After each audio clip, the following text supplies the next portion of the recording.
பனைமரங்களை அடுக்குறாங்க, கடல் தண்ணியை நல்ல தண்ணியா மாத்தி கொண்டு போறாங்க. எப்படின்னா, மூங்கில் குழாயில தேக்காங்கொற்றை, செம்மரத்துடைய விதை, முருங்கை மரத்துடைய விதை, அரநெல்லிக்காய் கொம்பு இதெல்லாம் உடைச்சி போட்டு பன்னாளன்னு சொல்லக்கூடிய தென்னம்பாறையில வச்சு கட்டி 24 நிமிஷத்துல நல்ல தண்ணியா மாற்றி கொண்டு போயிருக்கு. நம்பிக்கை நம்ம கிட்ட இல்ல. தாரைடல் ஒருத்தர் எழுதுறாரு. தாரைடல் அர்ஜென்டினால இருந்து இங்க பெருவுல இருந்து வராரு. அவர் எழுதுறாரு, இந்தியர்கள் சில முக்கியமான விஷயத்தை பயன்படுத்தினாங்க. இதை வச்சுதான் ஒவ்வொரு நாகப்பட்டினம் போய் குற்றாலம் போய் ஒவ்வொரு ஊரா போனப்பதான் தெரிஞ்சது.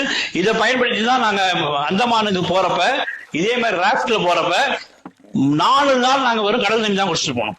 ஒண்ணுமே அவ்வளவு. இப்ப அதான் பாண்டிச்சேரி யூனிவர்சிட்டியில ஒர்க் பண்ணிட்டு இருக்காங்க.